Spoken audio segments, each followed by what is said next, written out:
Well, hey there, guys. Greetings and salutations, and welcome to this special Daredevil Born Again post-game show talking about episodes 5 and episode 6. Double D, double D. We got a double helping of Daredevil tonight, and I'm really glad we did for several different reasons. We'll talk about that in just a minute. I'm, of course, your host, John Campea. Good to have you guys here with me, and the title of the video should give it away. We are here to talk about Daredevil Born Again, and I want to hear from you guys. We're going to talk about Daredevil Born Again episodes 5 and 6 in a totally open, spoiler-filled environment.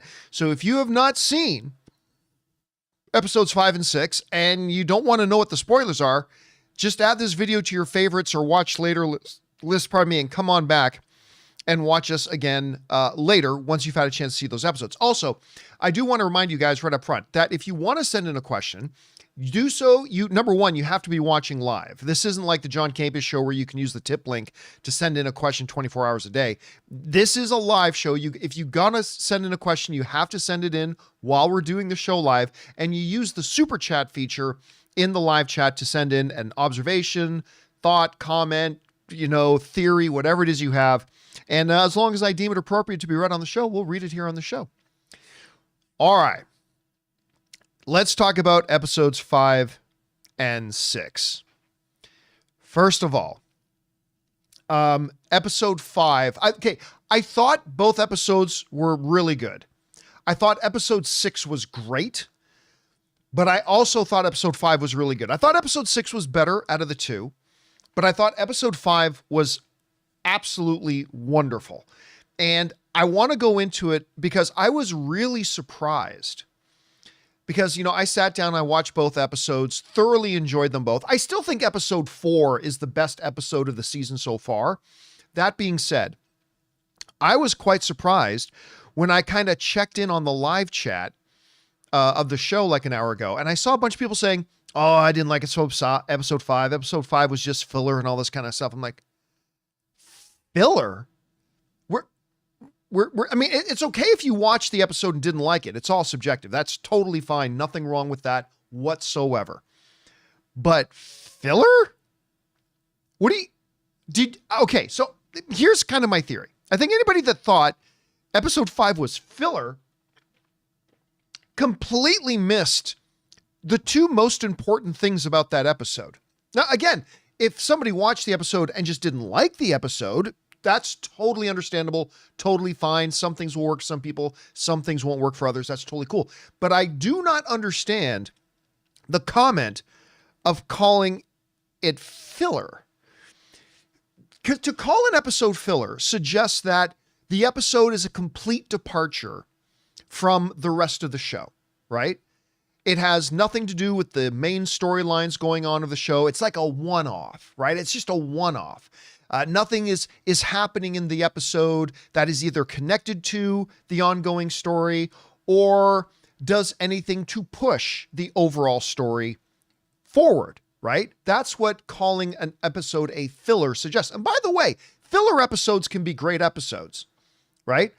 Like one or two of my favorite Breaking Bad episodes were kind of filler episodes. One or two of my favorite Supernatural episodes were definitely filler episodes, but they were still great. But I think to call episode 5 of Daredevil a filler episode, I would want to ask, were you paying attention? Again, it doesn't mean you have to think it was a good episode. Maybe you don't think it was a good episode. That's totally fine. But it wasn't a filler. And there's the two things that I really want to circle around here and point out about the whole idea of it being a filler episode. First of all, let's start with Luca's crew. The entire bank heist is directly tied in, and it's directly, not in some roundabout way. The entire bank heist was a direct connected thing to an ongoing storyline in the show between the bubbling, formulating gang war that's developing. It was completely tied into the whole situation. I mean, Luca was the boss of it. This was completely tied into the earlier assassination, well, not assassination, but the murders of the other two faction guys in the truck. This was supposed to be a thing of restitution. Luca is making his own moves. And this entire bank heist was directly connected to all of that. It wasn't some random bank robbery that was happening. It wasn't some, just some kids came in to rob the bank. This is directly connected to that ongoing storyline. And I guarantee you, in upcoming episodes of Daredevil, the events of episode 5 with the bank robbery and their failure to obtain that diamond is going to come back into play later on as well. That by itself completely disqualifies calling episode 5 a filler episode. Again, doesn't mean you had to think it was a good episode. Maybe that's fine if you didn't, but it's definitely not filler. But then there's another thing.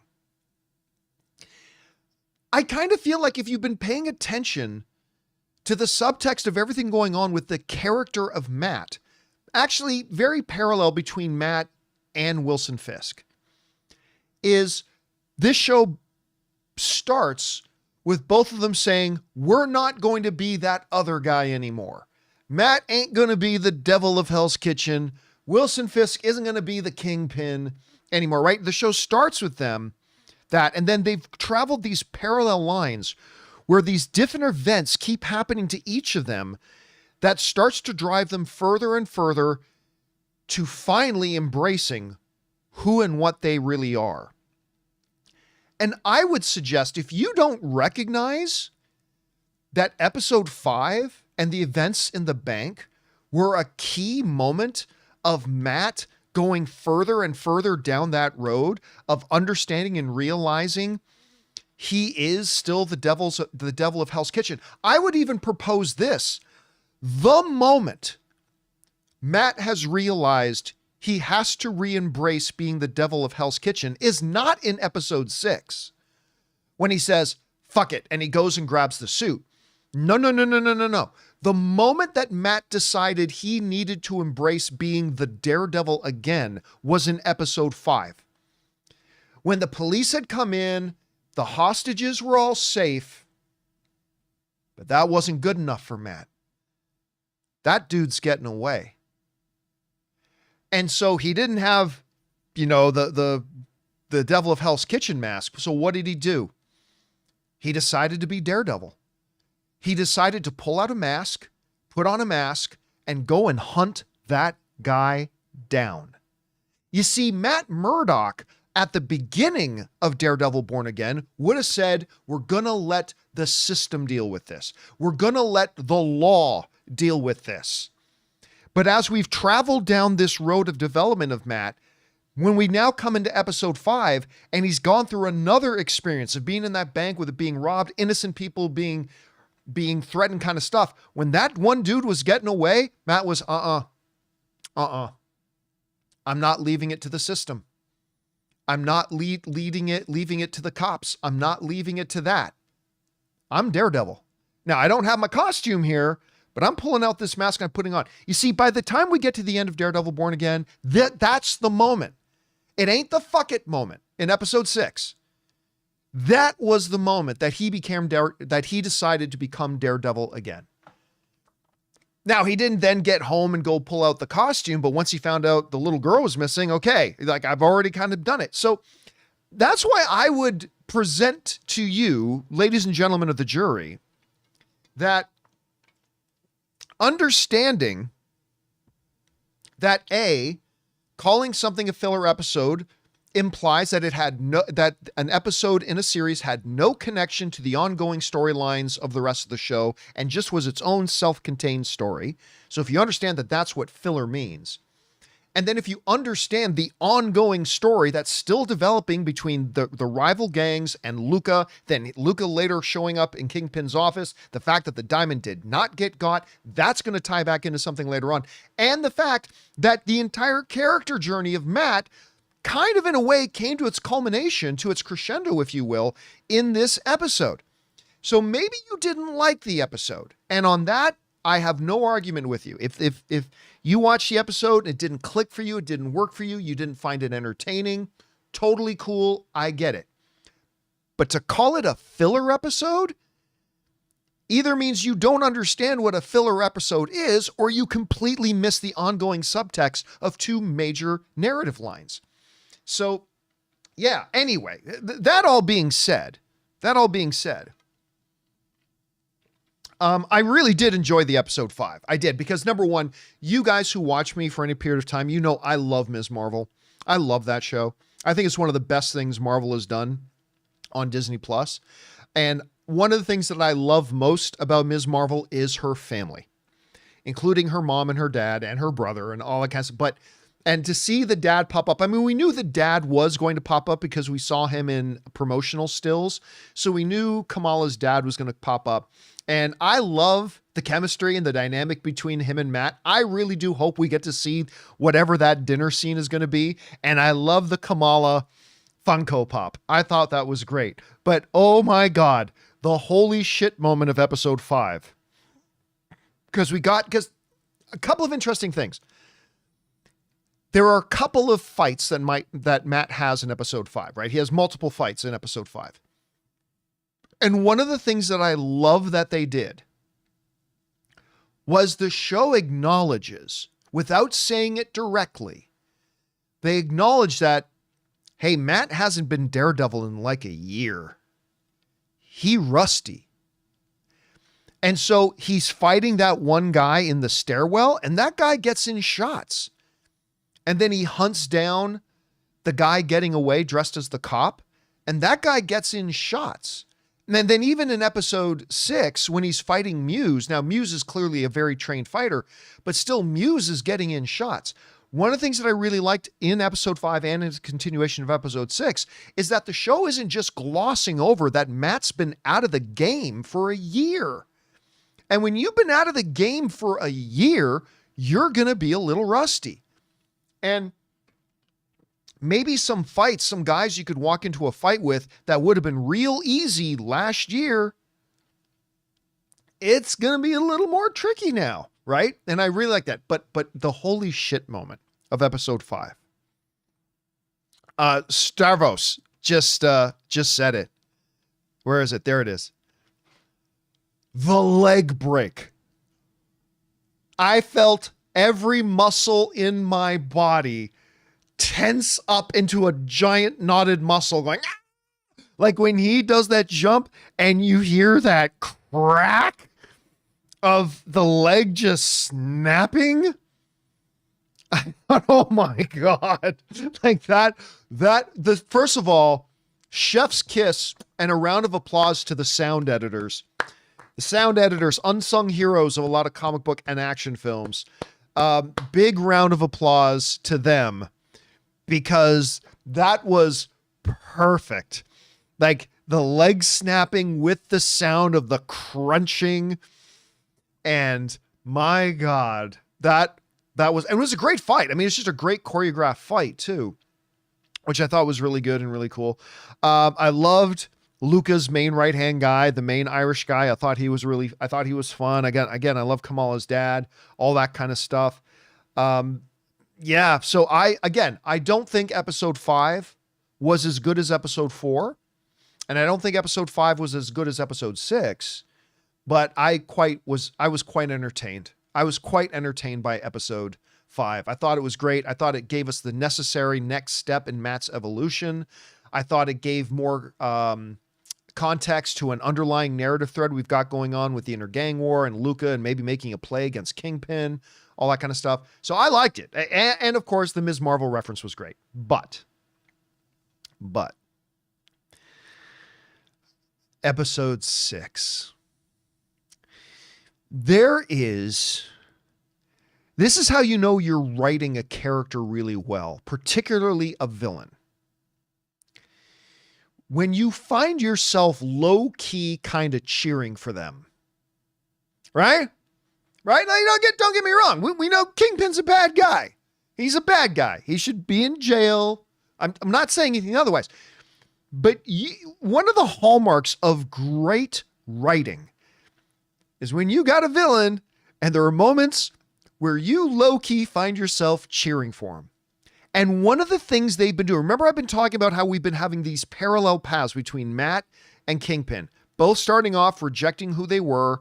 They want to be something new and trying to reject the old selves, trying to reject the devil of Hell's Kitchen, trying to reject the Kingpin. But more and more as they've been going down these paths, each of them, it's been pulling on them and pulling on them and pulling on them, right? Like we talked about that scene, and I can't remember if it was episode 2 or 3, where the police commissioner is going to retire and he's like getting in Fisk's face at the funeral, and you could just see Fisk, like you could see the cracks starting to form, right? This facade of him trying to be this new guy. But as somebody's given him guff, that's a phrase we don't use anymore. Giving him guff. When he's got somebody in his face giving him guff, the Kingpin, you see the cracks start to happen. Oh my God. When Luca was in Kingpin's office, Mayor Fisk's office, and he starts giving lip to Kingpin? Are you fucking stupid? Then again, he is the head of the tracksuit mafia, so there you go. Bro. Anyway, as this guy is standing there, this little pipsqueak is standing there and like giving Kingpin lip. I wanted Kingpin so bad to just reach out with his hand and grab his face and lift him off the ground by the face. Now, of course, instead, Kingpin plays it cool. What did he give him? 1 week? Was it 1 week he gave him? And it was something like that. 1 week. And he added on the extra tax, right? 1 week. And he maintained his cool, but you could see it's starting to chip. And this is another example of fantastic writing. You see it wearing on him. The facade is cracking. And then he goes to this dinner with all these highbrow people, all these politically highbrow and powerful people, and they all start talking down to him, including the swordsman, by the way, from Hawkeye. But they all start talking down to him, and the veneer cracks. And then finally, at the end of the episode, when he goes to pay Adam a visit, that little visit wasn't even about the affair with Vanessa. It wasn't really. The little visit to Adam at the end was Wilson needed an outlet. And I'm sorry, Adam, but that outlet is going to be you. You are going to be that outlet. And you are going to have to take the brunt of all this insane anger and frustration that we've seen building up in Kingpin, not only just through this episode, which there was a lot in this episode 6, but also over the course of the last couple of episodes. And he's just going to come down and take it off. He needs a punching dummy. You're the punching dummy. He even gives him an axe. He gives him an axe. Here, come at me.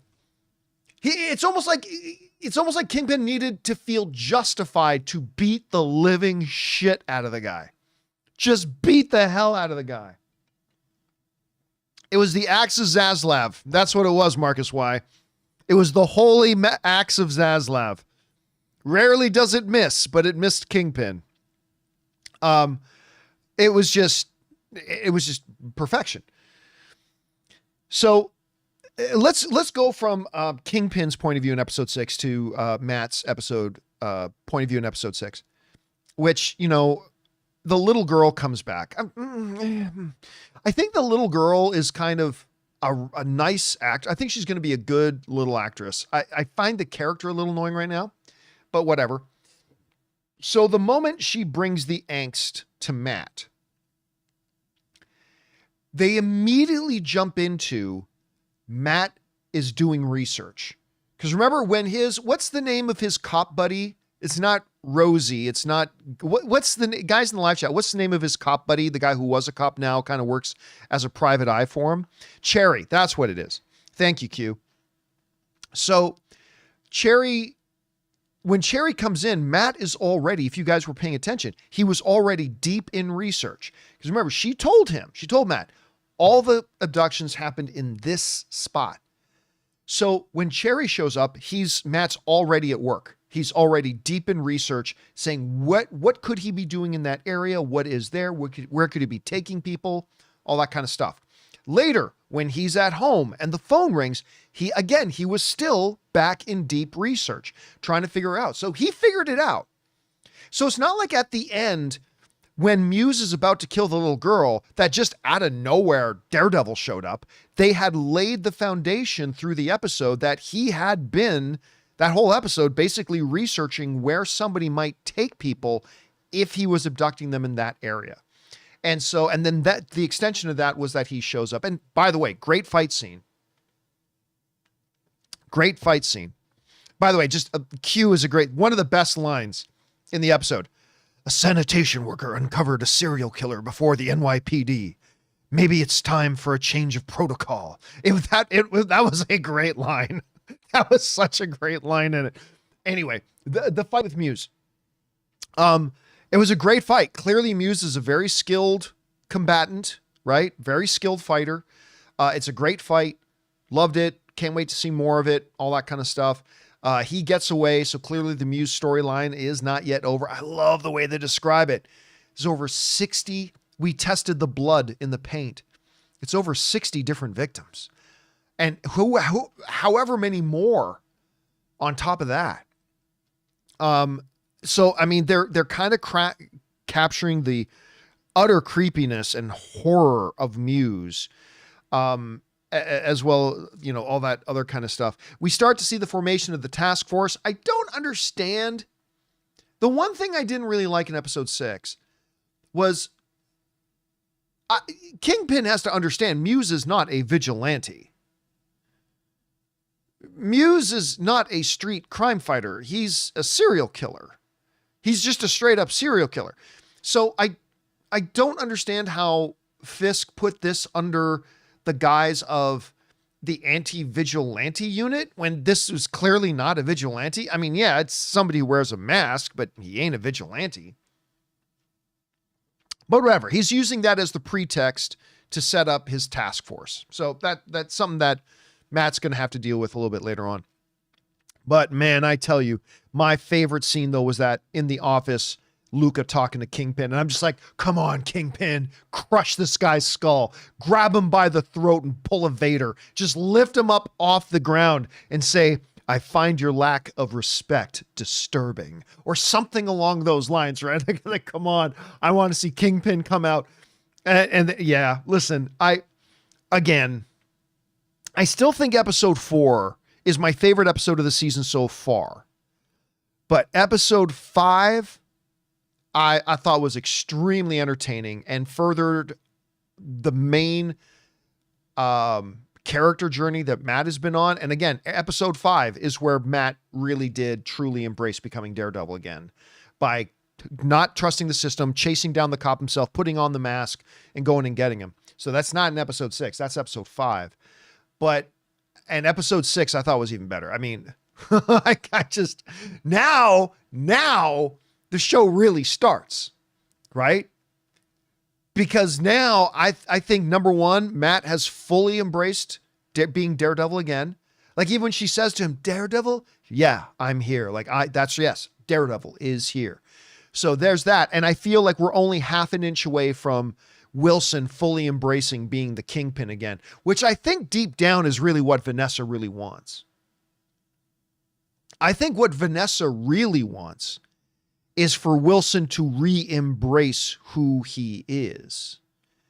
And I think she's I kind of feel like she's been prodding him a little bit. Like, you know what? I'll even tell you what.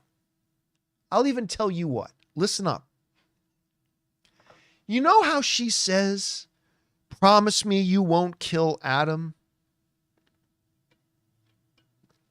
How much you want to bet? It's going to be like a gallon of female Viagra to her if he comes home holding Adam's head. Like, how much you want to bet what she really wants is what she's like prodding him a little bit is she would love for him to embrace who he is, become the man she fell in love with, as twisted as that sounds. It's what she really wants is for him to be Kingpin again.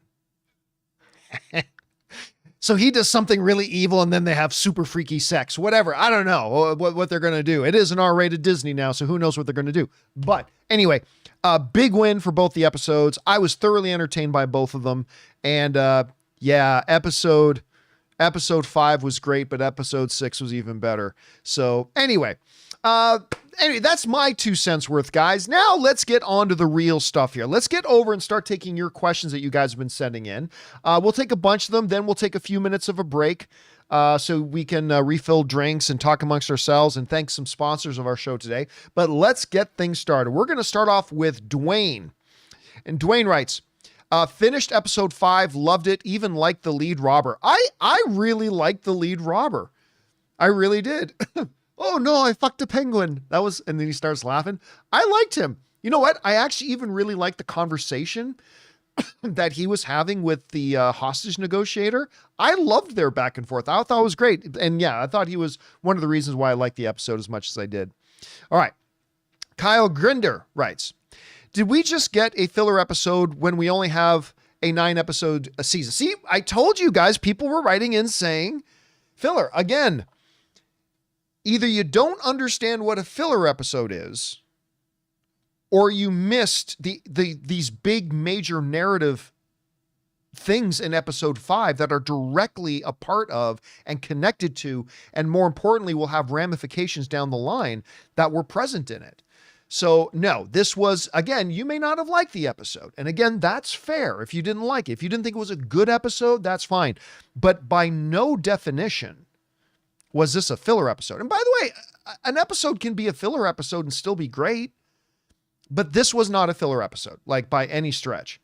Anyway, thanks for that, Kyle. Next up, Cupcake Bliss writes, episode 5 was a waste, adding nothing. I would suggest, if you thought it was a waste, that's one thing, but I would suggest you weren't paying attention if you thought it added nothing.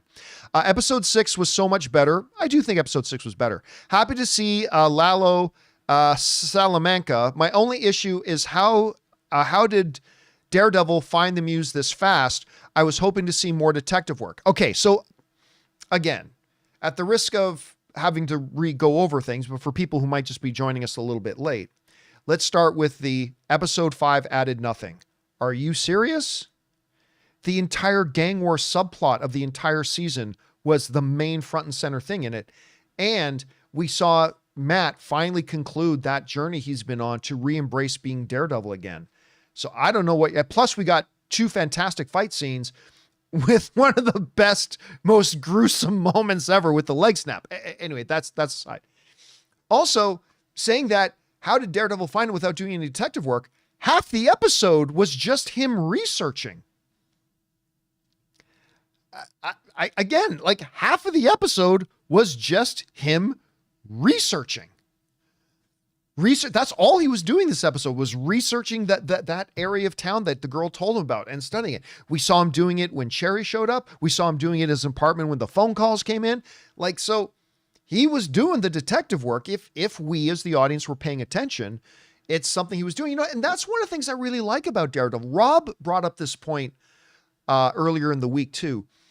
Daredevil as a show assumes the audience is smart. They don't have to do this musical montage of gotta find the clues, gotta find where the hideout is, and this montage of Daredevil going, and putting in pins on a map on a wall that he can't see, and pulling out city maps made of Braille, gonna find the bad guy's hideout, yeah! Like, the writers of Daredevil don't assume like they need to hold our hand and walk us there. They showed it. They showed it multiple times that he was doing it. And so, yeah, when he shows up in the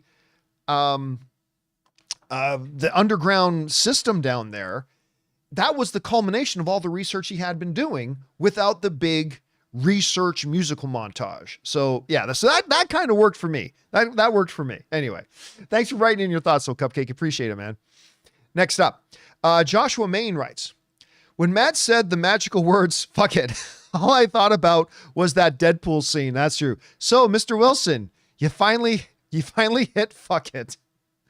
Yeah, that was good. That was good. The girl character is a little annoying to me, but she's playing an important narrative part, so I'm okay with it. But yeah, that was a cool moment. She goes, fuck it, goes, gets the costume. Because again, going back into episode 5, he had already crossed that threshold.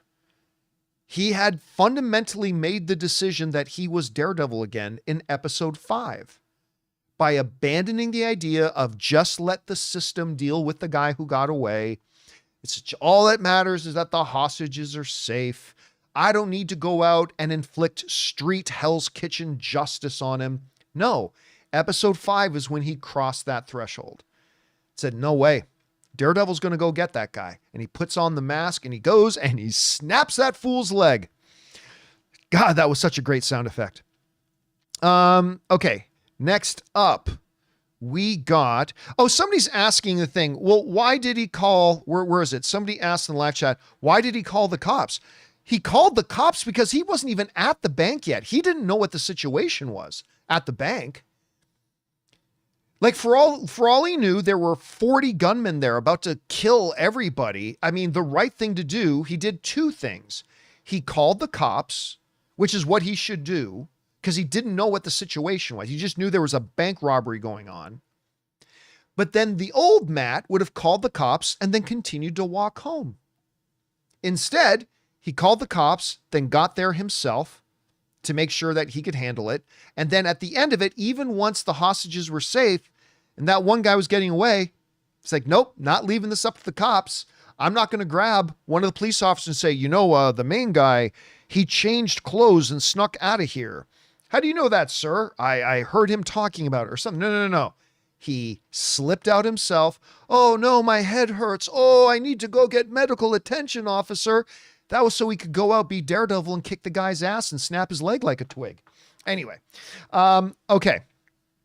Let's keep going here. Next up, we've got Sam Fisher, who writes, I'm not sure why these episodes were paired together, but damn, if episode 5 wasn't just a ton of fun and maybe the most expensive bottle ever. Okay, so when I found out that tonight was going to be a double D of double D and we were going to get 2 episodes, I kind of thought it would be like one story that crosses 2 episodes, right? Like a part 1 and a part 2. I think the reason, and I'm just going out on a limb here. I think the reason they put these 2 episodes together, and there's 2 possible reasons. One, because they need Daredevil to end before Andor starts. So they had to double up some episodes. But second, I think by having an episode that was pretty much devoid of Kingpin, they wanted to flow right from that bank heist story and flow right in to episode 6 with the stuff that was going on there. I could be wrong. I mean, maybe it was just about they needed to double up on certain weeks to make sure Daredevil was over by the time Andor starts. I mean, I could be wrong about that, but that's my guess. Just a guess. Could be way wrong about that, but that's my thought. All right. Next up, we've got Joshua, who writes, I'm not super familiar with Muse. I didn't think he'd be that highly trained of a fighter. That fight scene was epic. Matt is, of course, the better fighter, but Muse really showed his skills. And again, I was alluding this a little bit earlier. In both episodes 5 and in the fight with Muse in episode 6, because Muse is no bullseye, but they're not just glossing over or pretending that Matt wouldn't be rusty. He hasn't acted like Daredevil in over a year. He's going to be rusty. And that's why some common bank robber can get in some shots when he fights him. That's why Muse is clearly a skilled fighter. He shouldn't be able to stand up to Daredevil, but this is a compromised Daredevil. He's rusty, and I kind of like that. But I am looking forward to them fighting again. I'm looking forward to them having another fight again. All right. Next up, we've got World's Finest writes, when Matt says fuck it, that was the coldest line in the show. I screamed out of happiness when he put on the suit. Yeah, it was a good moment. Like I said, he fully embraced being Daredevil again in episode 5, at the end of episode 5. That's when he embraced it. but he hadn't put on the suit yet. And then him just getting off the phone going, okay, fuck. I mean, I've already done it, right? I've already crossed that crucible. I'm Daredevil again. And fuck it. Just go put on the suit and go get him. I thought it was a good scene, man. All right. Thanks to that World's Finest. Next up, Sam Fisher writes, so part of me feels like with Daredevil missing since episode 1, they'll compensate for that with no Matt in episodes 7, 8, and 9. See, no, that I think is a fundamental flaw and misunderstanding that a lot of people have. Like, I talked about this on the John Campea Show earlier today. Matt, when you see Matt, you are seeing Daredevil. See, it's not like Shazam. The example I've been using is Shazam. It's not like we're watching a Shazam show and all we see is Billy walking around. Like, when do we get to see Shazam? And it's just Billy, episode after episode after episode. And then finally in episode 5, he says the magical incantation, Shazam, and boom, then Shazam, formerly known as Captain Marvel, shows up. He is Daredevil when he's in that room beating the shit out of those 2 cops. He is Daredevil when he's fighting the bank robber in the stairwell. He is Daredevil when he chases the guy down dressed as a cop in the street and again snaps his leg like a twig. He's not just Daredevil when he puts on the costume. It's not like a Shazam situation, right? It's not like Thor in the original Thor movie walking around on Earth without his powers. Like, he's Daredevil all the time. Maybe not in the courtroom per se. So again, it was fun seeing him put on the suit. It was great seeing him put on the suit, but he's no less Matt when he wears the suit and he is any less Daredevil when he's not wearing the suit. You know what I mean? Anyway, that's kind of me. All right. Let's see. Next up, we've got Casinema writes, as soon as I saw the diamond, I immediately thought that looks just like the candies on Mr. Khan's desk. Also, the custom Funko Pop thing was hilarious. I thought the Funko Pop was great. I'll be honest with you. You know what the first thing that went through my mind when I saw the yellow diamond? I mean, it was dumb and I immediately rethought it. But at first, come on. Was I the only guy that even just for a split second thought Infinity Stone? Again, I immediately, once I saw it, I thought, oh no, that's not what it is. But I mean, come on, just for a moment, come on, I can't be the only one, was I? Like, even just for a split, see, I got some people in the live chat saying, yep, me too. Yeah, just for a split second, I'm like, oh, no wonder it's in a locked safety deposit box, right? Anyway, okay. Next up, we've got Sam Fisher who writes, I know you didn't like Hawkeye. I didn't hate Hawkeye. Like, it had its moments, and it certainly had a couple of episodes I liked. I know you didn't like Hawkeye, but it was nice to see Jack, I always mispronounce the name, Duquesne again, and Detective Cole North was the character introduced in the Dr. Zarsky, whatever. Yes, it was as soon as they were doing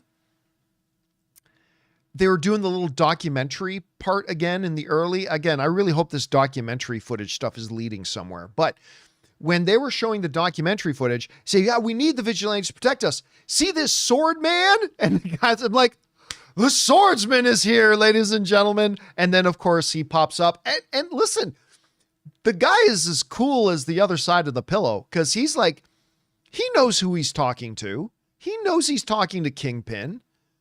He's not impressed. I really did like that character in Hawkeye, and it's kind of cool seeing him here too. I did like that. All right. Next up, we've got Dwayne who writes, episode 6 was great. Muse can fight surprisingly well. Yes, which is why I'm looking forward to seeing them fight again. I want to see them fight again. It's going to be fun. All right. Next up, we've got Steven who writes, I have a bad feeling that Heather will be Muse's next victim, and that will force Matt and Fisk to team up. Maybe her last convo with Matt was made to make her less likable to soften the blow. How did her conversation with Matt make her less likable? I might be wrong here, but Heather is the love interest, right? The therapist. Yeah. what she was saying makes perfect sense. Like she's being asked to do another book. She thinks it would be great to do the book on vigilantes, and psychologically, what does the mask do? And she was just asking Matt, who she knows has had communication with vigilantes, if he could use his connections to help her get some interviews for. I don't see how any of that makes her less likable. Now, to the point about setting up a scenario where Wilson and Matt have to team up, that's something we all speculated right at the beginning of the show. Like, I remember we talked about it on here, that something will happen, whether it's Muse or something else, where there's going to be a moment where I think we're going to see Kingpin and Daredevil fighting together. Could be wrong about that. Could totally be wrong about that. But we already saw, if that kid from episode 1 is indeed Muse, then we've already seen him make contact with her. So that's a very realistic thing that they could be going in that direction. All right.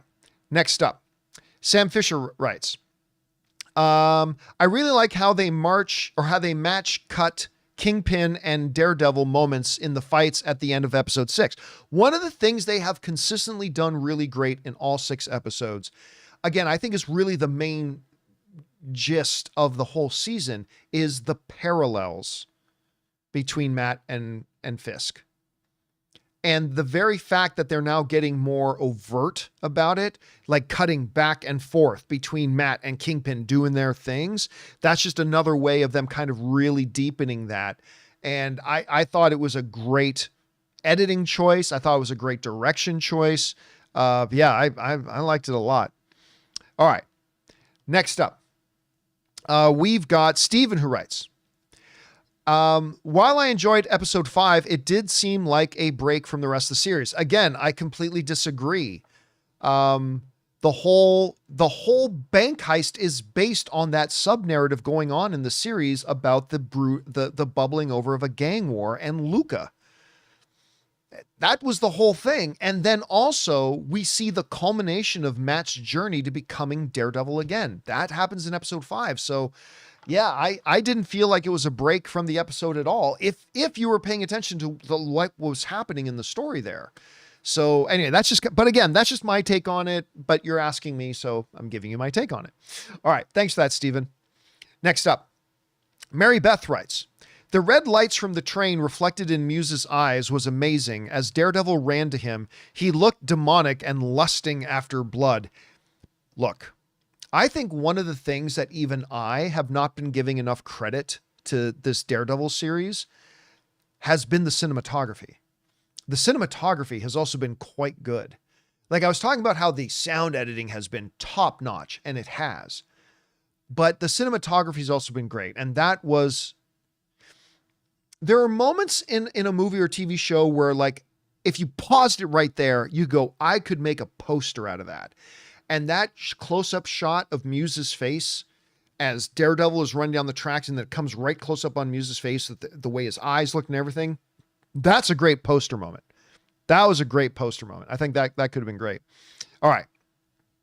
Kevin Laniel writes, Potvin with the Islanders, what year is this show supposed to take place in? I thought the exact same thing. Like, is there a kid on the Islanders right now with the name Potvin? For those of you who don't know, let me teach you. Back in 1978, 1979, 1980, 1981, 1982, the New York Islanders had one of the greatest defensemen of all time. His name was Potvin. And he was great. He was a part of the New York Islanders winning 1, 2, 3, 4 Stanley Cups in a row. 4 Stanley Cups in a row. Until they finally got knocked off the top of the mountain by a little guy by the name of Wayne Gretzky and the Edmonton Oilers. But Denis Potvin, ladies and gentlemen, one of the greatest defensemen of all time. He was wonderful. But I'm like, what? They're not talking about like the same Potvin who played with Clark Gillies, the same Potvin who played with Smith, the same Potvin who played with Brian Trottier, the same Potvin who played with Mike Bossy, the same Potvin who played with Nylander, the same Potvin who played... I know my 1980s New York Islanders, ladies and gentlemen. Anyway, so yeah, I'm like, so am I wrong? Is there a kid? Is there a kid named Potvin on the Islanders now? I don't know. Or is that was just like an old throwback? Anyway. Okay. Anyway, yes, I really do know my I know my New York Islanders. All right. Next, we've got where are we at? Oh, yeah, we're at Ryan Holman, who sends in a $20 super chat. Thank you, Rylan. Appreciate that, man. And Rylan writes, I thought it was an interesting choice how they presented Matt putting the suit back on, not having it be some big reveal shot or a brooding heroic stance with epic music, but instead more of a back to business as usual vibe. Again, see, here's my thing. I think it's an astute observation. But again, I think that goes back to the fact that some big, somber, brooding reveal moment was unnecessary because he embraced becoming Daredevil again already in episode 5. That, for people who were paying attention, that's where the decision got made. When he made the decision not to leave it up to the police to go get this guy, not to do anything, but instead to put on a mask. He didn't have his Daredevil mask there, so he grabbed what he could to put on the mask and go beat the shit out of that guy. That's when his transformation back into Daredevil happened. For them to do, which is again why I think the writing of this show and the direction of the show has been so good, because if they went through that whole thing again of, oh, he's putting on the suit, he's becoming Daredevil again. Well, no, he already did that. Now he's just putting on the costume, but he already became Daredevil again in episode 5. He just wasn't wearing the suit. So yeah, I think that is an astute observation that instead of going through some big ceremonial thing, which would have been understandable if that had been the moment he was becoming Daredevil again. But again, they understood this. The audience is intelligent. They understood that he already made that decision in episode 5. There was no need to make some big, kind of moment out of it. It would have kind of been redundant. You know what I mean? So I think you're absolutely right on the money with that, Rylan. And hey, thank you for supporting us on that level, man. Appreciate that very much. All right. Next up, Mary Beth writes, Vincent D'Onofrio did such a wonderful job making us feel Fisk's frustration. 100% he did. That he can't just do what he wants anymore or control people. No. See, here's the thing. No, he doesn't want to control people. He doesn't want to just make everybody do what he wants them to do. He's trying to do it a different way. He's trying to be this other man. I don't do those things anymore, right? I'm not that man. He doesn't want to, but that performance that D'Onofrio gives, as we see the frustration, as we see the angst, as we see this terminal velocity, anger, and rage starting to bubble under the surface, and again, that veneer on the surface starting to crack, he's doing such a great job portraying it. I mean, listen, D'Onofrio has always been great playing Kingpin, but he is operating on like all cylinders. He's firing on all cylinders. He has never been better. He's never been better as Wilson Fisk than he is right now. And he's doing a marvelous, marvelous job with it. All right. Next up, Jacob H writes, Episode 5 was one of my favorite episodes of comic book TV ever. It felt like a short film, something so simple about a hero stopping a bank robbery. That is also true. And I really did like that. I think something the original Daredevil series gave us on Netflix was every once in a while we just had to see Daredevil being Daredevil. And on top of the culmination of the journey of Matt re-embracing the persona of Daredevil, on top of the whole brooding gang war developing and the whole thing with Luca's gang and the bank heist and all that kind of stuff, it was also just a great episode of a hero stopping a bank robber. And all the other stuff was going on as well. And again, I thought it was just a really, really entertaining thing they did with it. I thought it was great. All right. Let's see. Next up, Anubis Genocide writes, man, episode 5 was great. I want Yusuf to adopt Matt. Listen, I'm not saying we are going to finally get that dinner scene, because remember at the end, he invites Matt to come out to, what was the name? Jersey City? Is that what they call it? I can't remember what they call it. Wherever they live. And invite them out to dinner. I'm not expecting we're going to see that scene, but I really want to see that scene. I really want to see that scene. Oh, it is Jersey City. Okay, thanks guys in the live chat for pointing. Yes, it's called Jersey City. I really do want to see that scene. I hope that scene happens. All right, next up, we got Jacob H. writes, also realized a cool detail for episode 5. On a day where everybody wears green, May puts, probably meant Matt puts back on the red, green's opposite. Here's a question. I'm not sure. I'm honestly not sure. Did that all happen in the same day? Or was that like a day or two later? Not important. I'm not really clear about that. If that was the same day or if that happened a few days later. Now you've made me think about it. All right. Let's see. Next up, and this will be our last question before we take a quick break. D Games writes, so far this show isn't doing it for me. See, it's not going to work for everybody, guys.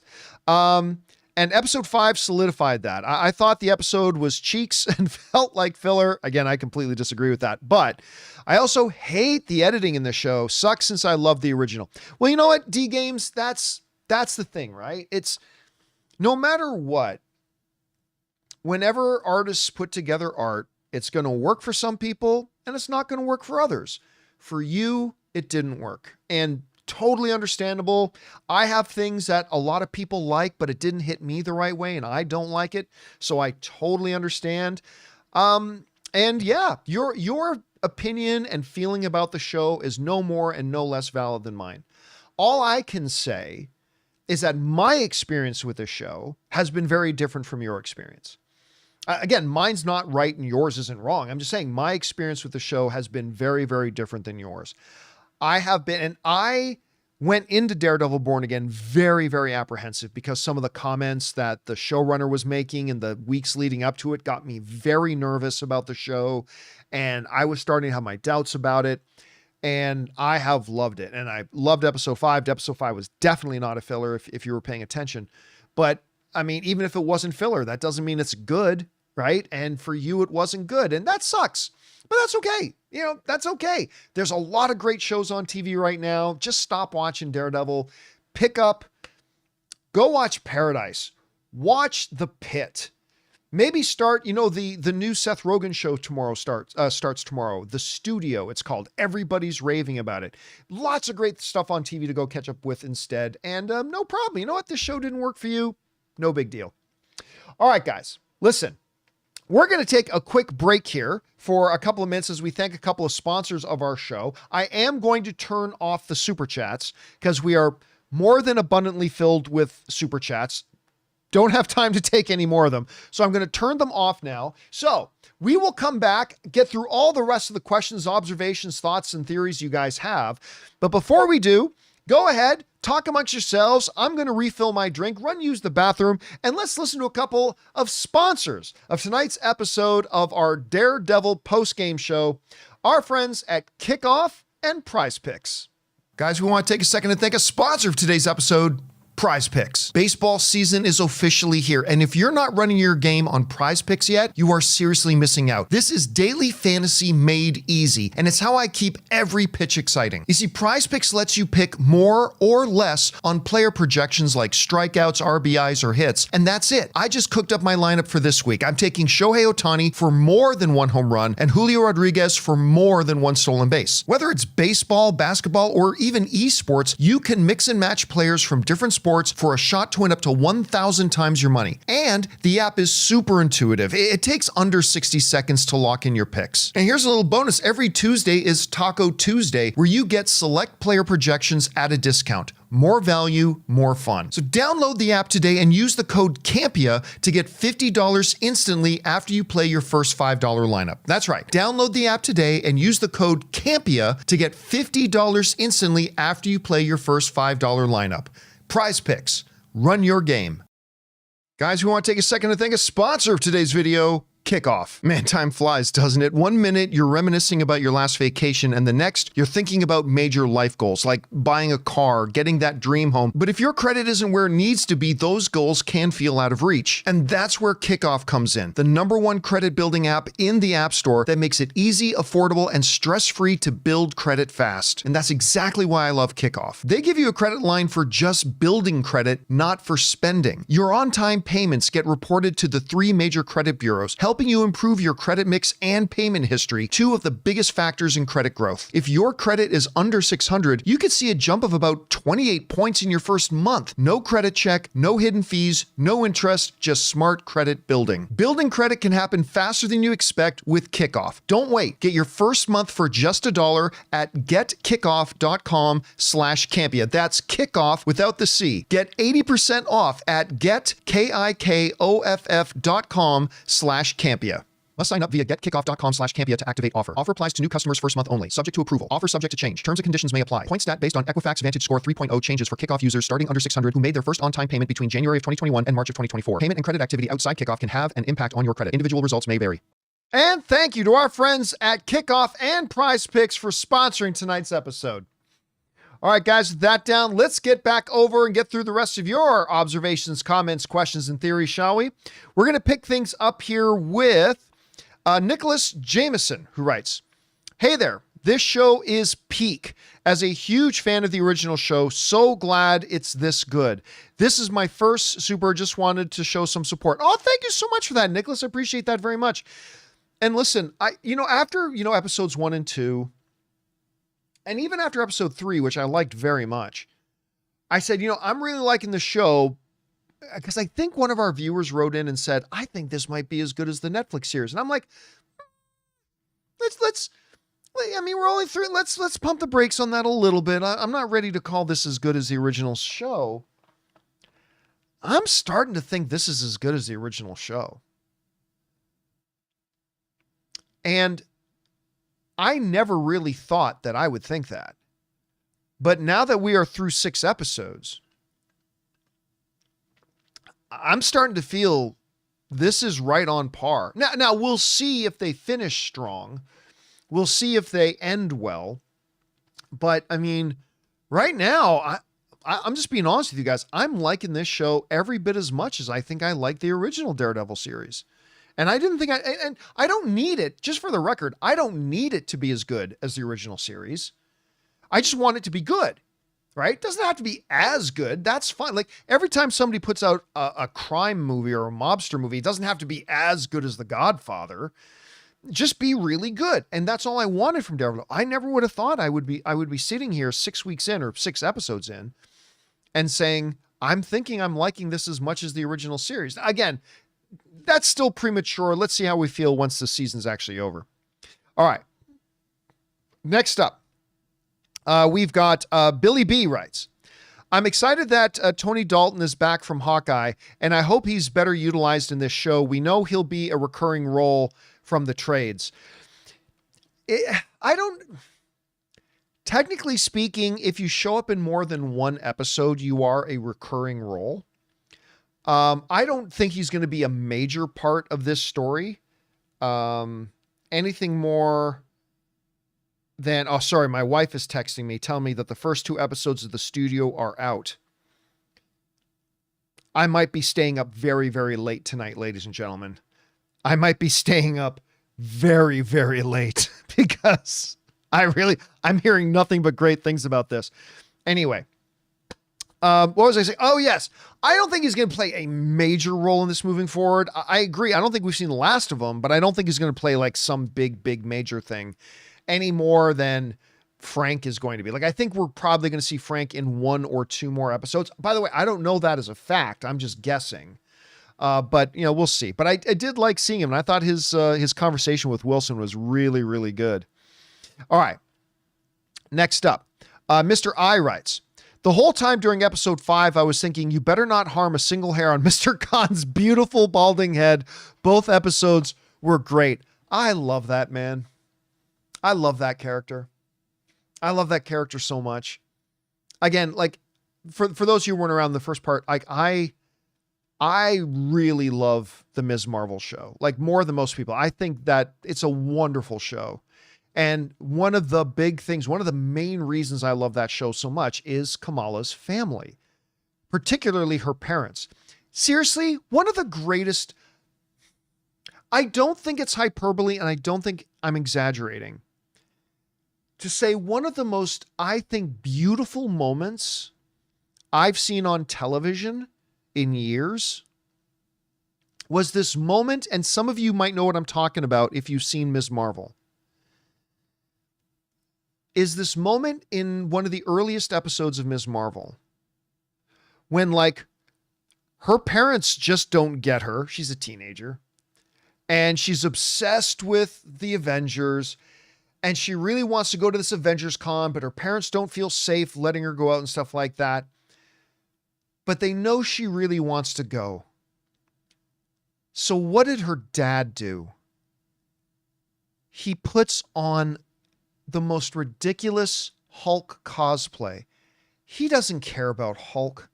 He doesn't know anything about the Avengers than anybody else does. He doesn't like cosplay. He's not into any of that stuff. They didn't even want their daughter to go to that thing. But they knew she wanted to go so bad that he was willing to make a fool of himself. I'm getting emotional thinking about it, guys. He was willing to embarrass himself. He dressed himself all up and painted himself green, and he did all that so his daughter could go to this convention she wanted to go to. And I don't care what any fucking buddy else says. That is one of the most pure, wholesome, beautiful moments I've seen on in a television show in years. It was seriously one of the most beautiful moments of a father's love for his daughter. He doesn't care about any of that shit. They didn't even want her to go to this thing, but they saw it meant so much to her. It's like, okay, I'll go and I'll take her and I'll dress up. I thought that was one of the most beautiful things that I've seen in TV in a long time. It was so perfect. And then nothing illustrates the absolute rottenness of teenagers than when she says she's embarrassed of him. Right? Like, oh, whose heart didn't break for him when his daughter, who he went through all that stuff for, then is like, acts like she's humiliated by him or embarrassed by him. Teenagers, all of us, you did, you were, I was, all teenagers totally suck ass. You did, so did I. All teenagers suck, okay? And that so epitomized it so perfectly. Anyway, it's such a beautiful, wonderful, wholesome character. I do hope we get to see more of him. I really, really do. Anyway, next up, we've got, who we got here? We've got C Black, who writes, do you know what big Marvel news will be today? No idea. Guys, we're here to talk about Daredevil tonight. And I have no idea what it is we're talking about. Next up, Robin writes, it was in that moment Muse knew he fucked up. Yeah, I don't think Muse thought. The impression I got, and I could be way wrong about this, the impression I got was that Muse didn't think this was going to be a problem. Like, Muse didn't want to be found, but I think when he saw Daredevil running down the tracks, number one, it's somebody in the live chat just said it too. Like, probably didn't even think Daredevil was a thing anymore because nobody's seen Daredevil in over a year. But probably wasn't thinking this was going to be that big of a problem. No big deal. I'll just whip this guy too, and then I'll drain his blood too. And it was in that moment that Muse realized he had fucked up. All right. Next up, we're going to go to Ignition writes, I love that they made a self-contained episode just to show off how fucking awesome Matt Murdock is. And again, it really wasn't that self-contained. There were two major storylines being thoroughly examined. Matt's final stage in his transition back into Daredevil and the brooding gang war that's been going on, and that diamond and that conflict and their failure to get the diamond, that is not over. That's going to come into play later on in the season as well. So, but yes, you also was important just to give us an episode to let us see Matt being Matt and Matt kicking ass, and you can serve all those purposes as an episode. I was a little worried though. I was a little worried when I saw that the runtime of episode 5 was like 38 minutes, 39 minutes. I was like, oh no, come on, Disney, is this what we're doing again? But it felt like a full episode. It had a beginning, middle, and end. It was very satisfactory. And then episode 6 came and it was like 45 minutes. I was like, okay, we're back on track. But I was a little bit worried at first when I saw that the runtime was so small. All right, thanks for that, Ignition. Next up, Anubis Genocide writes, do you think we'll get cameos for other Disney Plus superheroes in later seasons like Kamala Khan, Kate Bishop, etc.? I kind of hope not, because I'm not a big fan of cameos just for the sake of cameos. And I don't like using a show just to set up another show. Now, Frank is a different situation. Frank is right out of the Netflix series, is very closely integrated into Daredevil and his story and his journey, right? And obviously with the cops using Punisher's symbol, that's connected into all of this. As much as I love Kamala Khan, I love Ms. Marvel, there's not really a purpose for her to pop up in here. There's not really a purpose for Kate Bishop to pop up in here. Now, I wouldn't mind if this season ends with Matt going to have dinner with the Khan family and Kamala is there at the dinner table too, and that's the way the season ends, that's fine. As a nice little just tag on at the end, he goes and makes good on that invitation for dinner. That's fine. Other than that, I'm okay if they really don't use the show. I want this show to stay focused on Kingpin and Matt. I think that's where the show needs to stay focused. But hey, if they have a really important, maybe it does tie into Kate Bishop and the story will require to be there. Maybe, but in the absence of that, I really kind of hope that they don't, but we'll see how it transpires. All right. Next up, the Duke of Derps writes, still been really enjoying the cinematography. I was just saying that before the break too, right? I think we have all, myself included, been guilty of not really pointing out just how good the cinematography in the show has been. I think it's been top-notch, really good, and I'm glad you pointed it out, Duke. All right, next up, Casinema writes, anyone else find it funny and ironic that it took Daredevil moving to Disney Plus for the show to use F-bombs? Now, I may not be remembering it correctly, but did the Netflix, it's been 7 years, but did the Netflix series, they're saying they never did on Netflix? They never dropped the F-bomb on Netflix? Really? Wow. Some people are saying not a once. You know, the funny thing is, and I understand it. I do. A lot of people were worried, and I understand why, when, Daredevil was coming over, or when Deadpool was coming over to Disney, or when Daredevil was coming to Disney Plus. Everybody was worried about the Disneyfication of Daredevil. What did they do in episode 1? Well, they showed Daredevil throwing a guy off a roof, and they have Foggy getting killed. In episode 2, we literally watched as Matt snapped a guy's arm in half.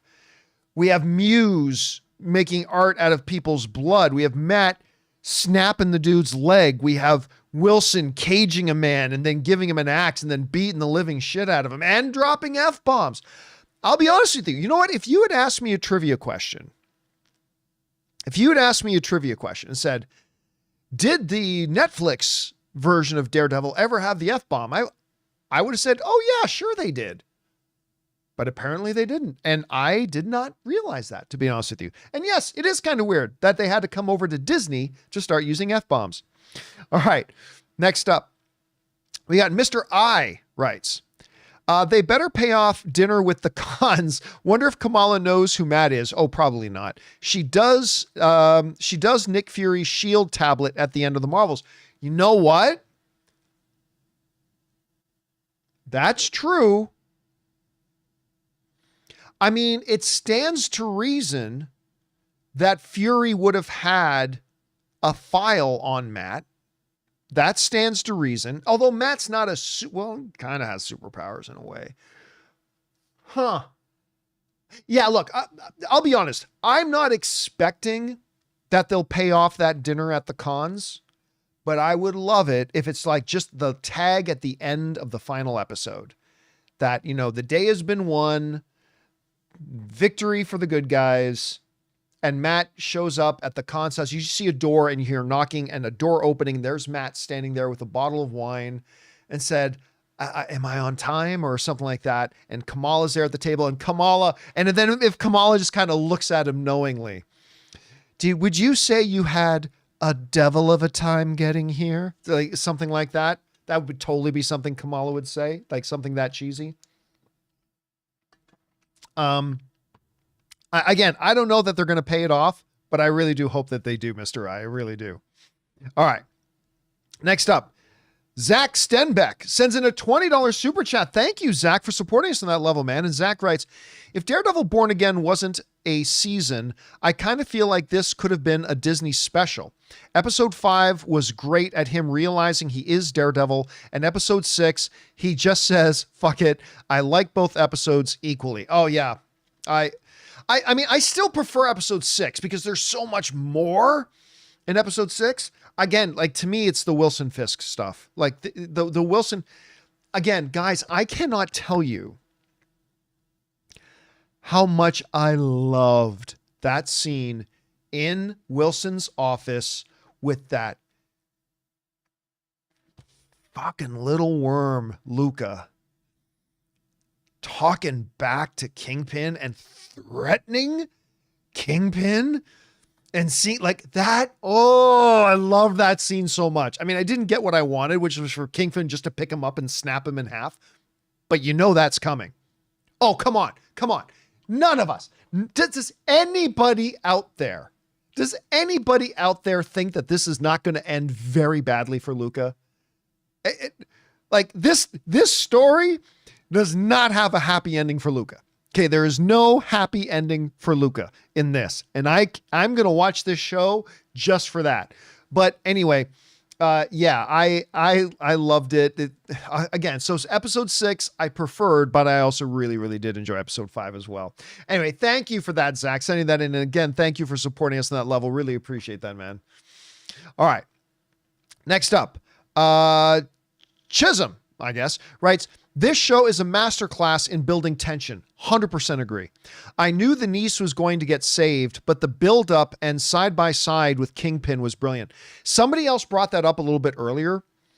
The intercutting back and forth between Kingpin going at Adam and Matt going at Muse. And again, just the tight parallels that these two characters are traveling at the same time. And I'm here for it completely. And I'll be honest with you. I wasn't 100% sure that the girl was going to make it. There was a part of me that thought he was going to get there a bit too late and he was going to have Foggy flashbacks.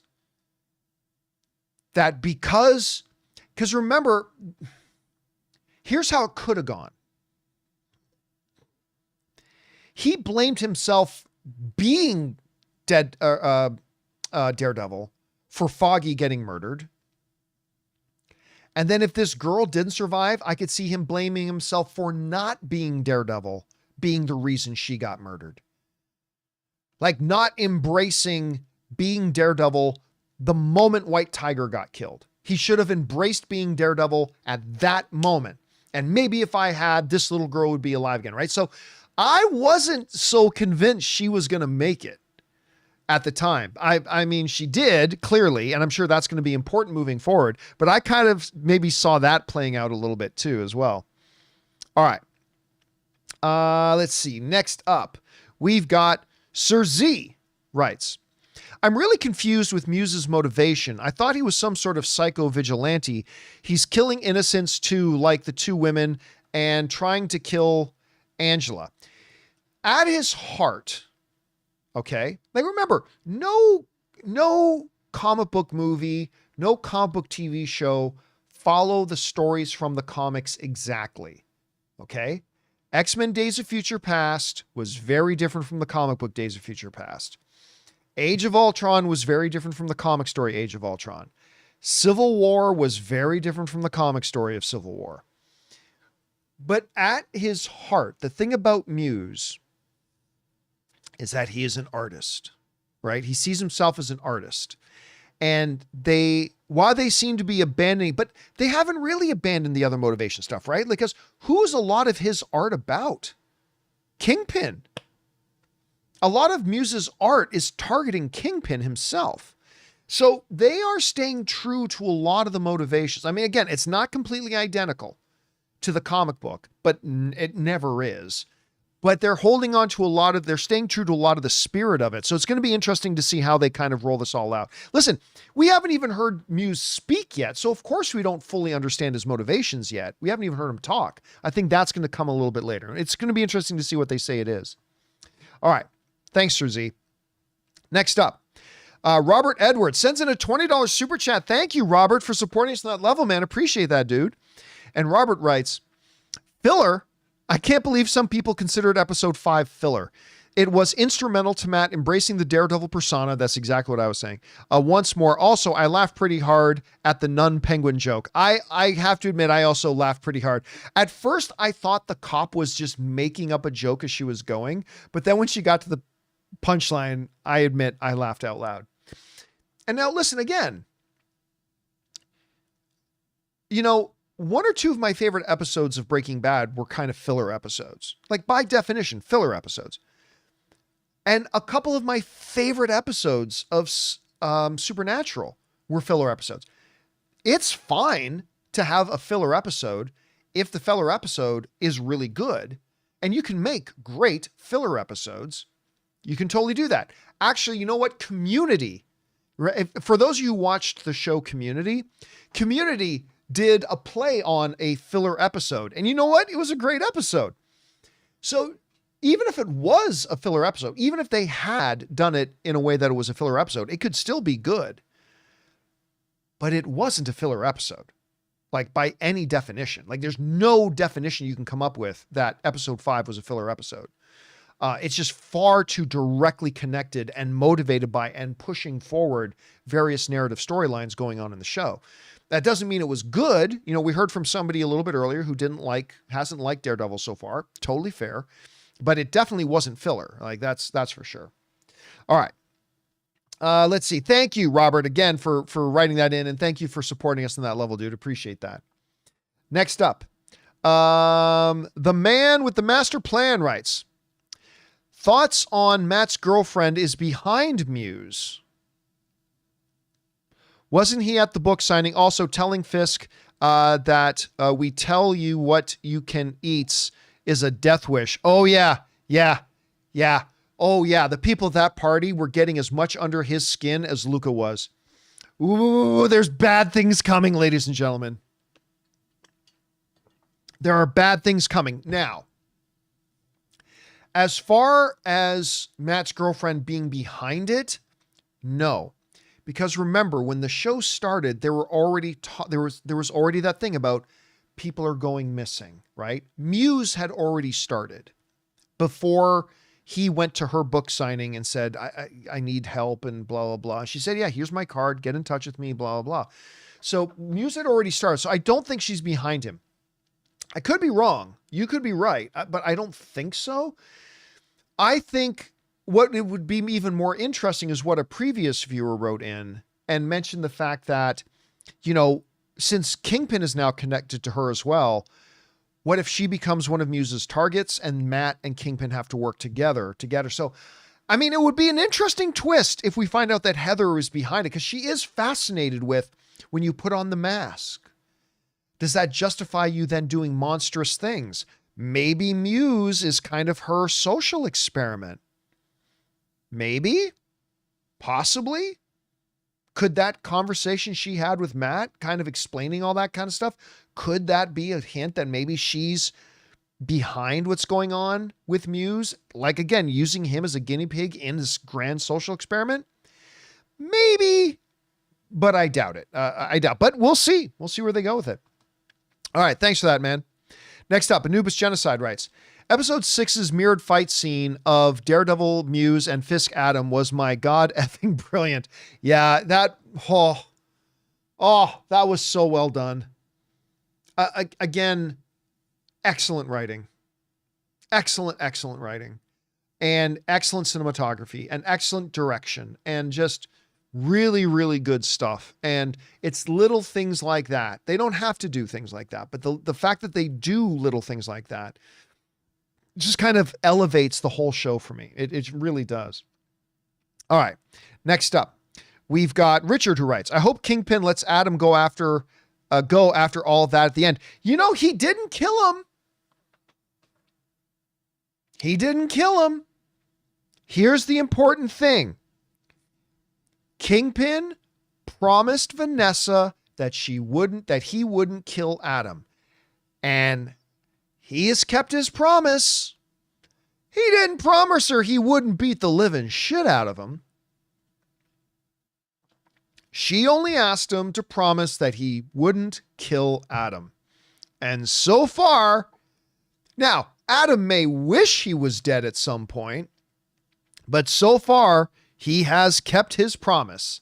And I think it was key that the director made sure that at the end, Wilson's sitting in the cell with him, and they made sure to have a camera shot where we see that Adam is still breathing. It was important to them that we as the audience understood that Adam is still alive. Because if they didn't show that camera shot at the end of it, showing Adam still breathing, I think all of us would have just assumed that Adam was dead. I mean, I probably would have. Maybe you would have too. So I think it was a very key decision. I don't think it was an accident that they made sure to show us that camera shot as quick as it was so that we as the audience knew he was still alive. So clearly, for some reason, that's still important to them. All right. Next up, we've got Drama writes, the double take of Muse staring at the train and then realizing Daredevil is running at him full speed ahead. It was cool how Daredevil was like in a shadow in the light and the fog. Cool shot. It was, you know what? I was saying a little bit earlier, Drama, that frame, if you paused it on when the camera's on Muse's face looking down at Daredevil coming down the tracks, you could frame that, and I think that would make a great poster. I'm glad you pointed out that the opposite camera shot of Daredevil kind of emerging out of the darkness, out of the steam, out of the light at the end, and out of the darkness at the same time was also a really beautiful, great shot. I'm glad you pointed that out. All right. Thanks for that, Drama. Next up, Brandon Penson writes, I know you're a fellow watcher of The Pit. Did you see the blonde nurse show up in episode 6? Yes, that's who she was. Thank you. I'm like watching this lady talking to Fisk. It's like, you might be in the thing. You've got a seat at the table, but we're the ones who decide to eat. I'm like, where do I know this lady from?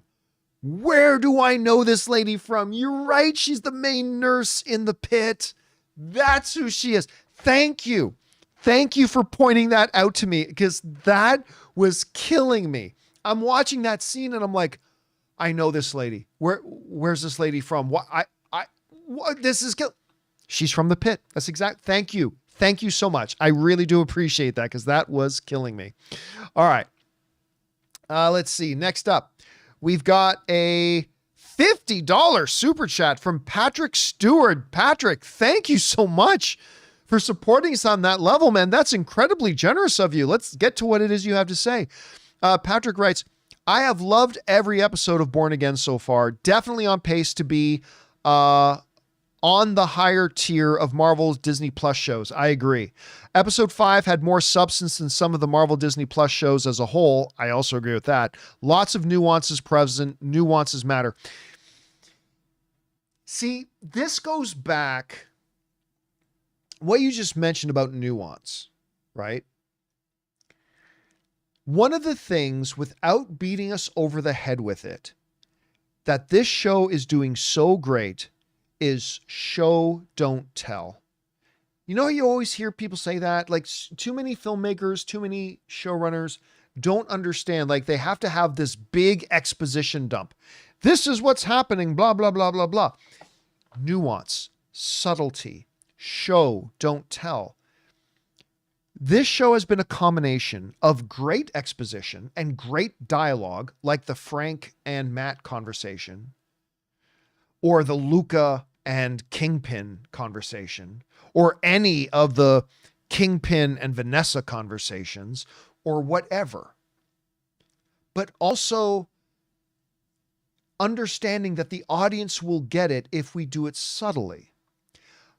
A good example of this, again, is like some people writing and saying, somebody wrote in a little bit earlier, just because I think they just missed this, but somebody wrote in a little bit earlier and mentioning like, I didn't like how Matt just showed up at Muse's hideout without like any detective work.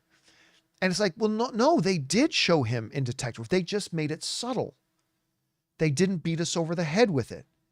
They didn't do it in an exposition dump. Like Matt didn't need to have Heather come home and have her go, "What you doing, Matt? Why are you looking up all these maps of the subway station?" I don't know. It's just something somebody told me that a lot of the disappearances were happening around here. I just thought I would dig into it and see if I could find any pattern. Like they didn't need to do that. We just had to see him in the office researching, and then all the way later in the evening at home, still researching. They didn't need to have the big montage. They didn't have to have an exposition dump. They didn't have to have a big conversation. They just let us see it. And only for a couple of seconds each time throughout the episode. They just needed to let us see it. That's it. And so this show has been a wonderful combination of wonderful exposition, wonderful dialogue, wonderful character work, and nuance, and subtlety, and show, don't tell. It's been the whole bag. And they've done such a great deal with it, which is really one of the great reasons why I have been loving this show so far. Really loving this show so far. Anyway, again, Patrick, thank you so much for your generosity in supporting our channel like that. It's really appreciated, man. All right. Next up, we have Madaween writes, love we got a Jack Duquesne, again, I never pronounce it right, a swordsman from Hawkeye cameo talking to Fisk at that fundraiser. Interesting. I mentioned this a little bit before, but I'll say it again. The thing that I love most about that Madaween is because I'm not a big fan of the Hawkeye series, but he was one of the highlights of it for me. His whole demeanor to me is great. He knows in that scene in this episode, in episode 6, he knows who he's talking to. He knows he's talking to the Kingpin. He knows exactly who Wilson Fisk is. And he's not impressed. He's not impressed. He should be, and he should tread more carefully. But that's kind of part of who that character is, right? Whatever. Like, he'll even look down his nose. He'll even look down his nose at the Kingpin. It's unbelievable. But again, totally consistent with what we know of his character. And that's one of the reasons why, even though I'm not a big fan of the Hawkeye series, that I really did love the fact that he kind of had that attitude towards it. I really did. I thought that was a wonderful scene, and I hope he pops up again. All right. Oh, I think I saw the green and I skipped over Danny Boy. Danny Boy wrote, I love the fact that the robbers' hoods were an Easter eggs of the Infinity Stones. Now, I don't know if you know what? I didn't notice that. I did notice that all the hoods were different colors. Were they identical to the colors of the Infinity Stones? Listen, I'll be honest with you. If that was intentional, I missed it. But if that is what they did, that's kind of a cool little detail to put in there. That's a really cool little detail to put in there. Anyway, thanks for pointing that out, Jenny, because I totally missed that. Like, I knew they were different colors, but I didn't put it together that they were all the colors of the Infinity Stone. Anyway, Isaiah Campbell writes, crazy to me that this show was originally a reboot. The story of Daredevil being born again was great. Khan family are lovable on screen. Again, listen. First of all, it was well over a year. Do you guys know how much shit I took from people when I would try to explain, hey guys, this Daredevil series that's coming is not the same Daredevil from the Netflix series.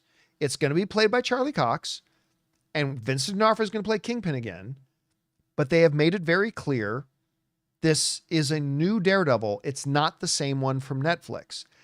And for over a year, I would get so much shit from people. You have no idea. The emails I would get and the you're a fucking idiot and blah, blah, blah, all that kind of stuff. And I'm guys, listen to Charlie Cox. Charlie Cox has specifically said, this is a new thing. This isn't the same Daredevil. And nobody would listen. And then finally, when the news came out and Kevin Feige explicitly said, we've decided to change directions. We are now connecting it to the story, and it is now going to be this. I never got one apology from anybody who spoke so harshly to me, saying, John, you're so stupid. It's totally going to... Anyway. But look, even at the time, I was okay with the idea of it being a new Daredevil. Now, I always said I would prefer it to be connected to the Netflix series, but there were advantages to doing it as a fresh reboot of Daredevil. Number one, you're totally free to tell any story you want. You're not beholden to anything that happened before. You can reimagine Daredevil to fit in better with the MCU, like all that kind of stuff. Like, so at the end of the day, I was like everybody else that I would have preferred to see it be a continuation of the Netflix series, but I think it could have worked.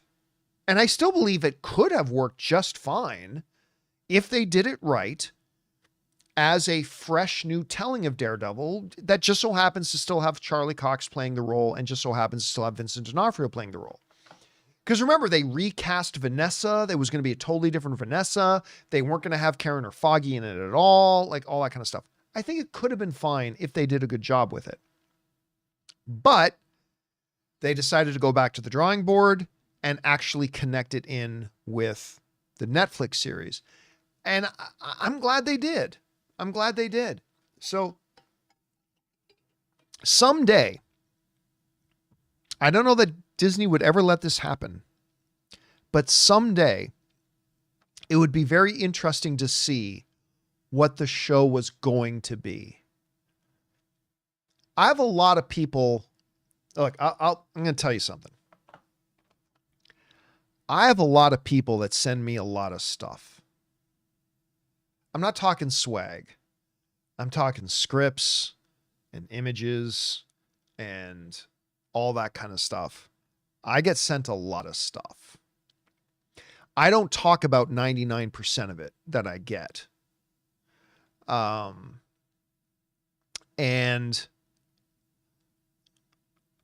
one of the things I can tell you that I have never got is a script to what Daredevil was going to be. I get a lot of stuff that for some reason people like to send to me. I have no idea why. It's even gotten me in trouble before. And that includes scripts, behind the scenes set photos, information, and I don't talk about 99% of the stuff that gets sent to me. But the one thing I haven't got, if anybody's listening, that I would love to get my eyes on is the scripts for what Daredevil Born Again was going to be before they retooled it to be connected to the Netflix series. I would love to see that. And that is something I've never got my hands on. So I would be very, very, very interested in seeing what that was going to be like. Peter is probably right. Peter said they burned them. You're probably right. They've probably like torched those things like crazy. But anyway, all right. Next up, we go to Motown. Says this show is fire. 100 again. I admit I was hearing the showrunner running his mouth and saying things that sounded really off-putting to me and made me very nervous. I got to tell you, I was nervous, but it's working out pretty good so far.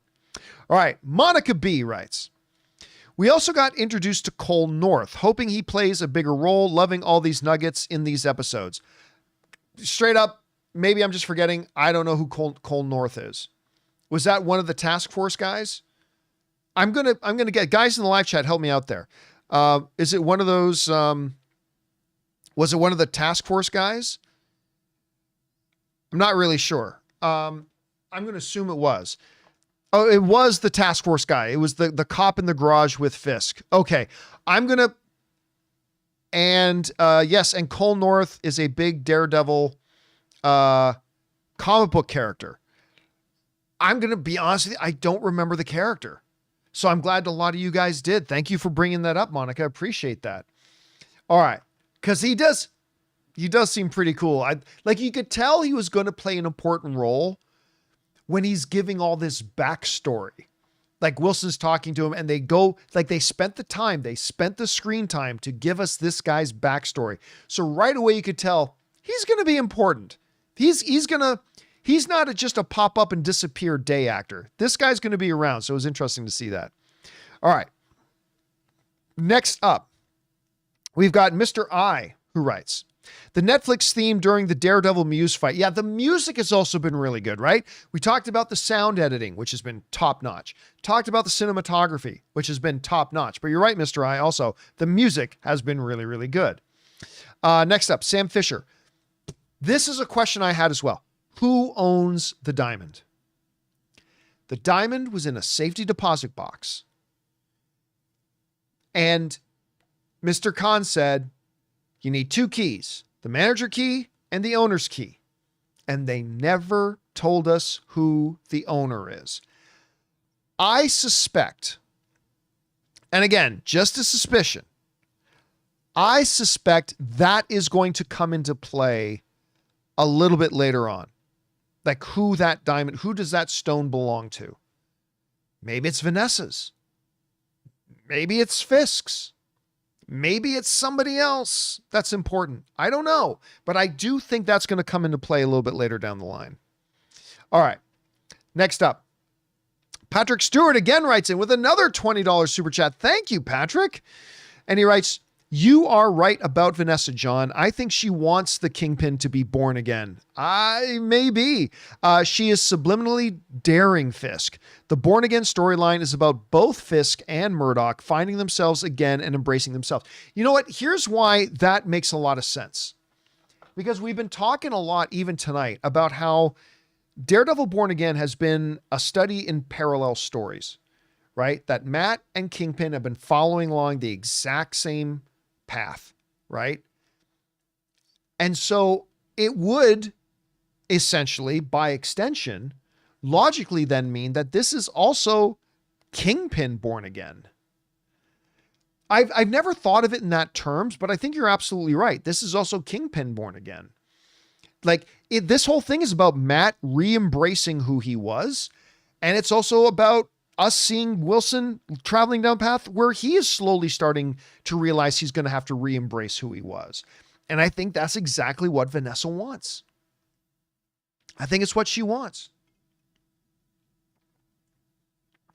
I don't think Vanessa was just pissed that he up and disappeared, although she is pissed about that.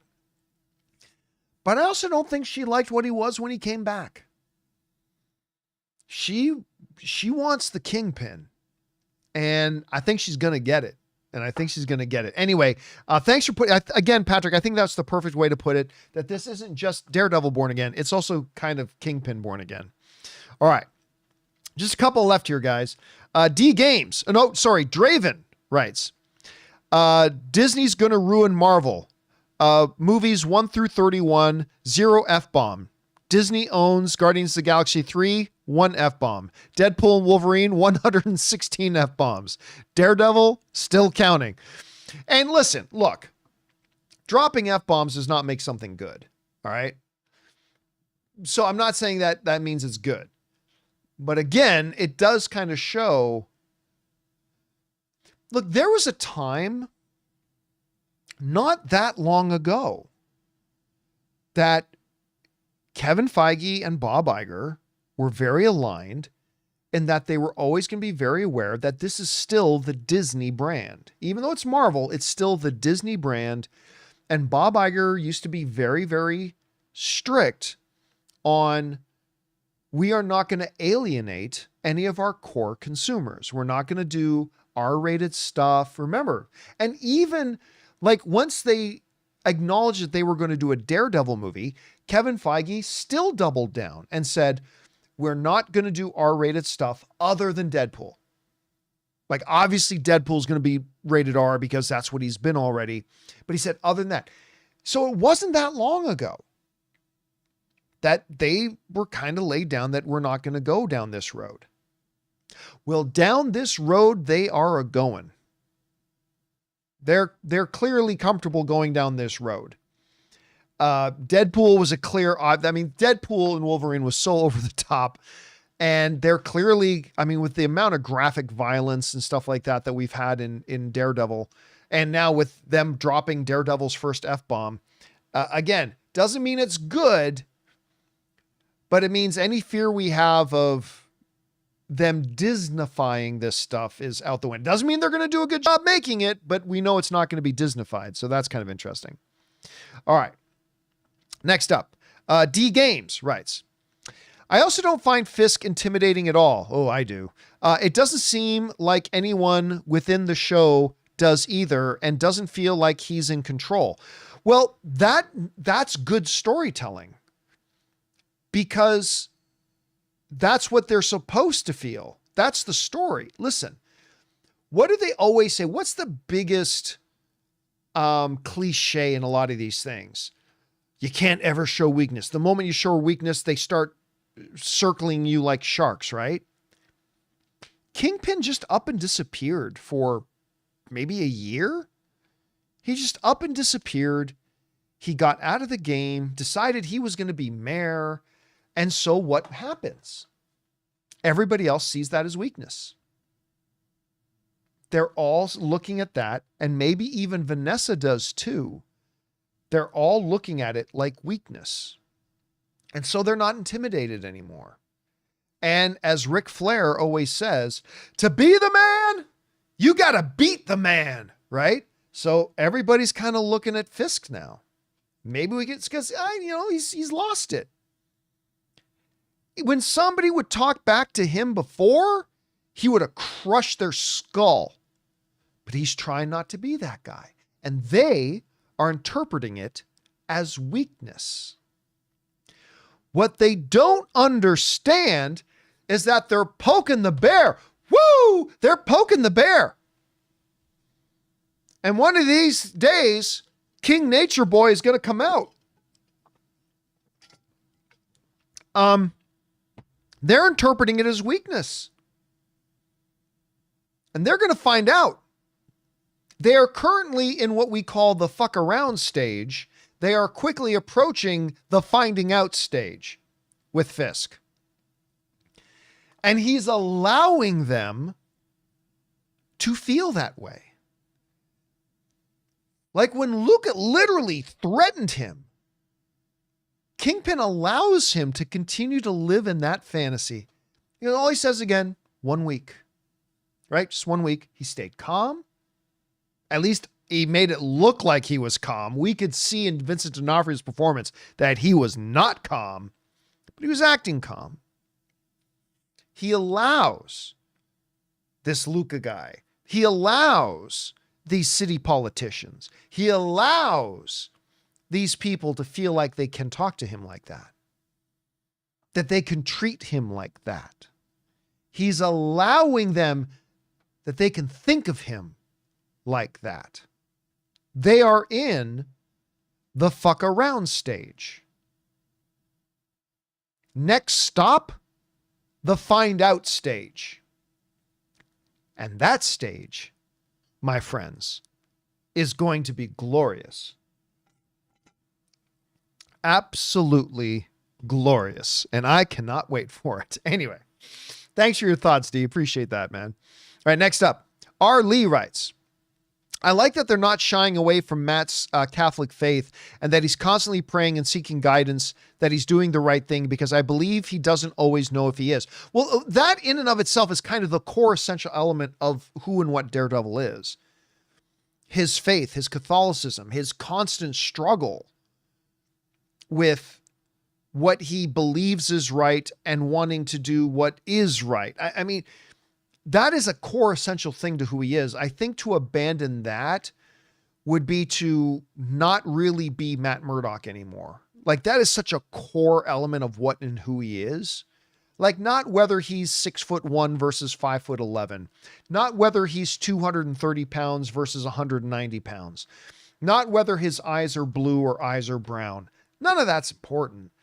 I would dare even say whether he's white or black. Not important. The whole core of his nature, though, revolves around his Catholicism and his faith and his struggle with that. And yeah, I'm not surprised that they've held on to that and making that a part of his story. And I think they will continue to make that a part of his story. Even when he has crisis of faith, that's a core part of who and what he is. And it's important that they have that.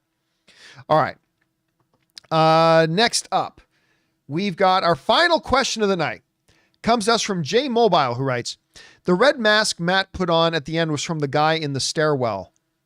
You know what? You're right. I thought it was from the main guy that he then went and hunted down, but you're right, because he took the mask off the guy in the stairwell. Not an important detail, but you're right. I was thinking it was the guy who he beats the shit out of at the end, but you're right. It was that guy's mask. The red mask Matt put on was from the guy in the stairwell. He took it off him after he choked him out. Such a cool detail. I am loving this show. Yeah, I agree as well. It was a great thing, but you're right. I'm glad you pointed that out, because I was thinking it was the other guy's mask. It was that guy's mask, as a matter of fact, because you know what? He was probably already planning by it being the guy's mask that he beat up in the stairwell. That shows he was already planning ahead that he was going to go and hunt down somebody. He was going to wreck some fools. He had re-embraced being Daredevil, and he knew it, but he needed a mask to do it. And that was it. All right, guys, listen, it is 20 after 11 where I am, which means if any of you guys are any of you guys watching this on the East Coast? Because if you're watching this on the East Coast, it's like, what, 11, 12? It's like after 2 in the morning. It's after 2 in the morning where you guys are. All right, it is time for us to wrap up. We've been going for almost 2 hours.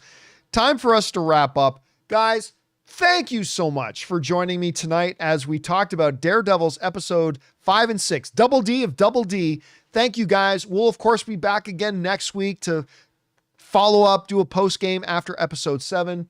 Super excited about it.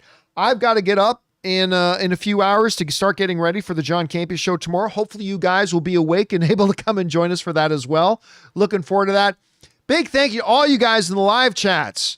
Jose, Nick, Draven, Possum, Lore, Patrick, Drew, everybody in there, Banana, everybody. Thank you so much for joining me here tonight. Big special thank you to all you guys who sent in the questions and the observations. Number 1, because you gave us great, fun, interesting things to talk about with Daredevil. But number 2, you actually supported our entire channel by doing it. And everybody involved with the John Campea YouTube channel, thanks you guys so very much for your support. So, all right, guys, that'll do it for me for tonight. Thanks a lot for being here. And until next time, my friends, bye-bye.